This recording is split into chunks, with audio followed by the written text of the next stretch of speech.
तो चलिए आज बात करते हैं महाराष्ट्र की हाउसिंग सोसाइटियों में हुए एक बहुत बड़े बदलाव के बारे में। ये एक ऐसा बदलाव है जिसका असर लाखों लोगों की जिंदगी पर पड़ने वाला है। समझने की कोशिश करते हैं कि ये नया कानून कम्युनिटी लिविंग के मायने कैसे बदल सकता है। और देखिए, ये कोई छोटा मोटा बदलाव नहीं है। महाराष्ट्र में 1 लाख से ज्यादा हाउसिंग सोसाइटियां, मतलब स्टेट की लगभग 80% सोसाइटीज अब इन नए नियमों के दायरे में आ गई हैं।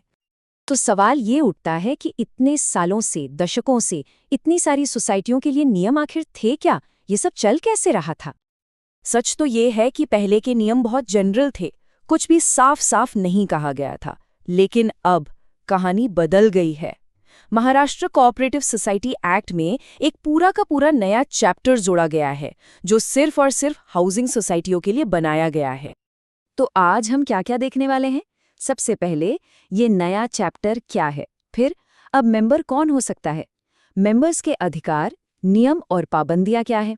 और हाँ, पहली बार मेंबर्स की ड्यूटीज भी तय की गई हैं। वोटिंग और कमेटी की पावर्स पर भी बात करेंगे। और आखिर में समझेंगे कि इन सब का असली मतलब क्या है।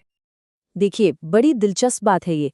बैंकों के लिए, क्रेडिट सोसाइटियों के लिए, इन सब के लिए पहले से ही खास नियम थे। लेकिन हाउसिंग सोसाइटियां, जो संख्या में सबसे ज्यादा हैं, वो अब तक जनरल रूल्स पर ही चल रही थीं और इसी वजह से बहुत कंफ्यूजन और झगड़े होते थे। अब ये नया चैप्टर इसी को ठीक करने के लिए लाया गया है। अच्छा, तो अब आते हैं सबसे बुनियादी सवाल पर कि इन नए नियमों के हिसाब से आखिर अब मेंबर कौन बन सकता है? मेंबरशिप को लेकर जो पुराने मुद्दे थे, चलिए देखते हैं कि उन्हें कैसे सुलझाया गया है। तो यहाँ एक बिल्कुल नया कॉन्सेप्ट आया है, प्रोविजनल मेंबर्स का। इसका सीधा सा मतलब ये है कि अगर किसी मेंबर की मृत्यु हो जाती है, तो जब तक कानूनी उत्तराधिकारी कौन है ये फाइनल नहीं हो जाता, नॉमिनी को एक टेम्पररी लेकिन ऑफिशियल स्टेटस मिल जाएगा। पहले क्या होता था, नॉमिनी बेचारा बीच में अटक जाता था, न वो सोसाइटी के किसी काम में हिस्सा ले पाता था, न कुछ और। लेकिन अब इस प्रोविजनल मेंबरशिप की वजह से उसे कुछ टेम्पररी अधिकार मिल जाते हैं। इससे सोसाइटी का काम भी नहीं रुकता और लीगल प्रोसेस भी आराम से चलता रहता है। ठीक है, तो मेंबरशिप अब पहले से ज्यादा साफ हो गई है। अब बात करते हैं अधिकारों और पाबंदियों की, मतलब मेंबर्स क्या कर सकते हैं और सोसाइटी क्या लागू कर सकती है। मेंबर्स को अब एक बहुत बड़ी ताकत दी गई है, पारदर्शिता की ताकत।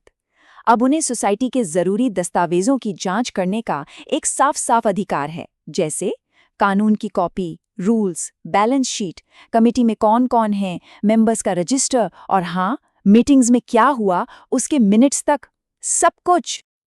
और ये एक बहुत ही जरूरी नियम है।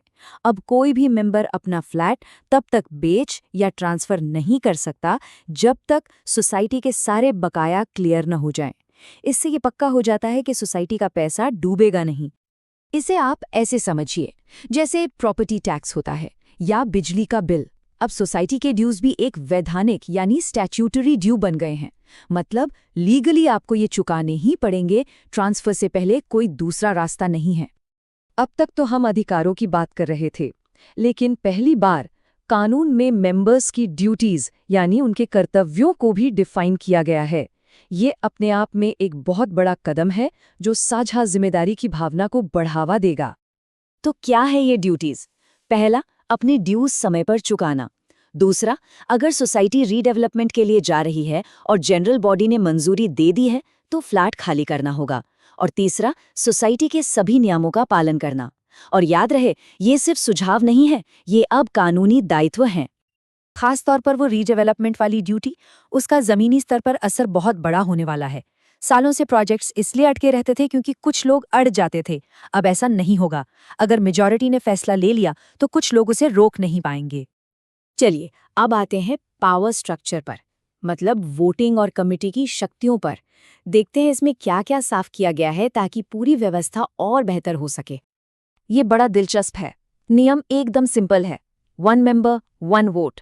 मतलब किसी के पास सोसाइटी में 1 फ्लैट हो या 5, उनका वोट सिर्फ एक ही गिना जाएगा। इससे पैसों का नहीं बल्कि लोगों का महत्व बना रहता है। तो वोट कौन कर सकता है? देखिए, अगर फ्लैट जॉइंट नेम पर है तो जिसका नाम शेयर सर्टिफिकेट पे पहले है, वोट वही करेगा। एक और बड़ा बदलाव है एसोसिएट मेंबर्स के लिए।